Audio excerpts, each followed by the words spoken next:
Vulnerability is perfect protection.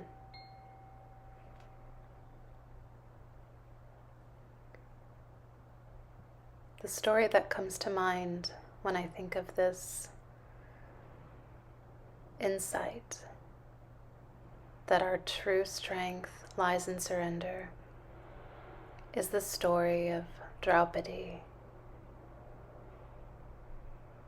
This is a powerful story that comes from the epic Mahabharata about the attempted disrobing of Draupadi and Lord Krishna's loving response during a moment of utter helplessness. This tragic event unfolded when a king, in a fateful game of dice, lost everything, including his kingdom, his brothers, and even his wife, Draupadi. She was dragged into an assembly, and there was the intent to publicly humiliate her. Now Draupadi was clothed in a single piece of cloth, and you can imagine her grief and disgrace.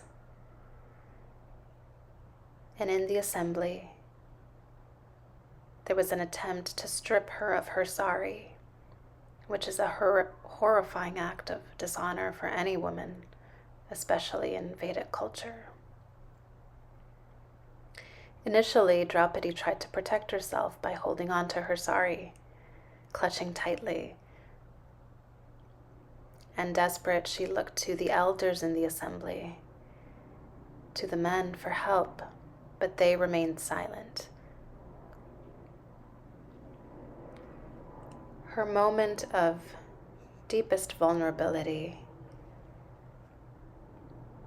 is also the moment of her greatest spiritual empowerment. In the court, she struggles at first to protect herself, clutching her sari, appealing to her husbands, to the elders. But all of these fail her.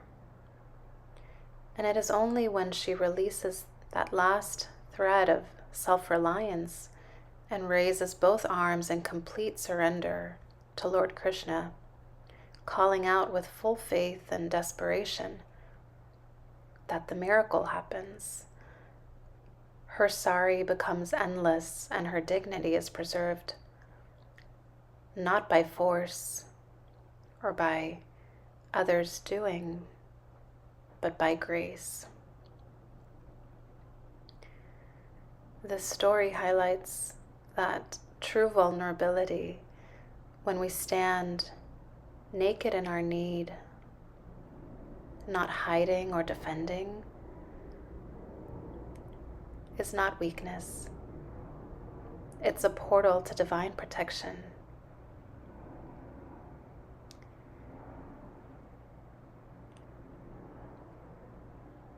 Let us go back for a moment to the struggle before her surrender. That hesitation, the initial impulse to try to handle things herself, to lean on social norms, to lean on relationships, even her own virtue. And we all do this. In a way, this is denial in spiritual terms. It's the denial of her helplessness, the denial that she needed divine help in that moment. And this denial is often what delays the grace that covers the heart's cry. It delays the flow of grace by pretending that we don't need it, thinking into our own paths. This shows up as spiritual pride, emotional numbing, or a refusal to acknowledge fear, pain, confusion. We say, and tell ourselves, I'm fine, I've got this, I should be stronger. These are all subtle forms of denial. The ego sees strength in the need to defend oneself, the need to be somebody, the need to assert oneself in this life. If I don't fight back, I'll be ruined. If I don't do something, nothing will happen. Such impulsive movement is often spurred by our own impatience or denial of God's plan for us. The bigger picture that may seem ambiguous to us, that we feel the need to act from impulse rather than from a spontaneous simplicity of action that springs naturally from our inner truth.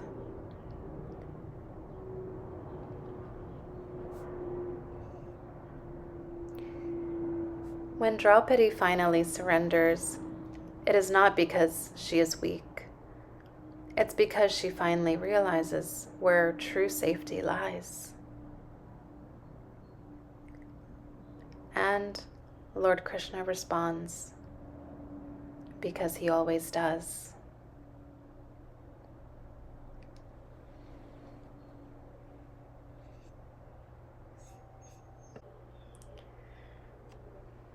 As we reflect on the story,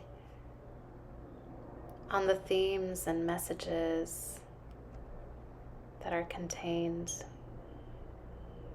of what it means to wholeheartedly surrender, of where true protection comes from,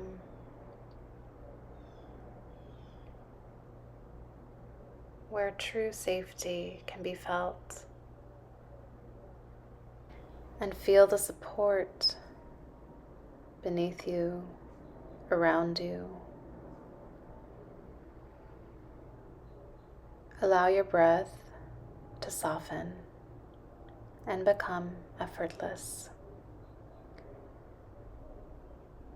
Bring to mind a situation where you feel stretched, burdened, or uncertain, much like Draupadi felt. A place where you've been trying to hold it all together. No need to analyze. Just feel into it. Notice what comes up for you, and let it gently rise into your awareness. Notice if there's any denial, any part of you that pretends you're okay when you're not, that wants to suppress your feelings or manage alone. With compassion, say to yourself, I don't have to carry this alone. It's safe to be seen here, to be vulnerable, to be myself. See yourself standing as Draupadi stood, with hands once clenched, now slowly rising toward the sky. Feel the moment where she let go, not of hope, but of control. Let your arms rest in your lap or rise above your head as you feel.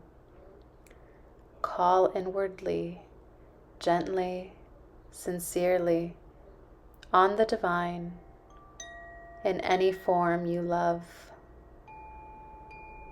I surrender this burden.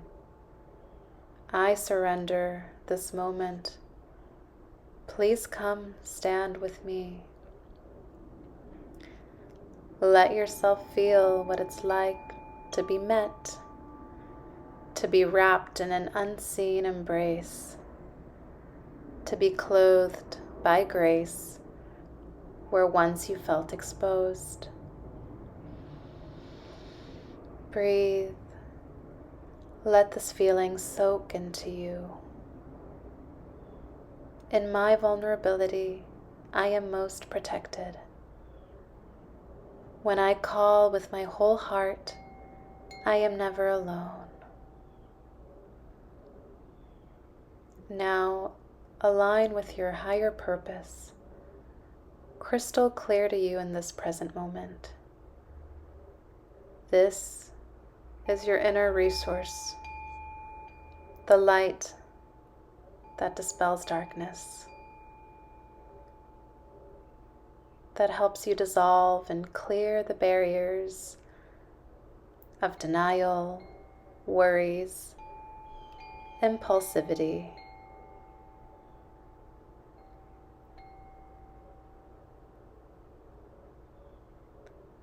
Stay in this presence as long as you like.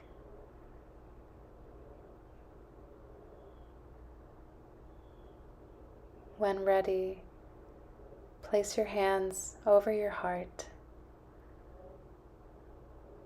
bowing inwardly, giving thanks, celebrating the joy of life.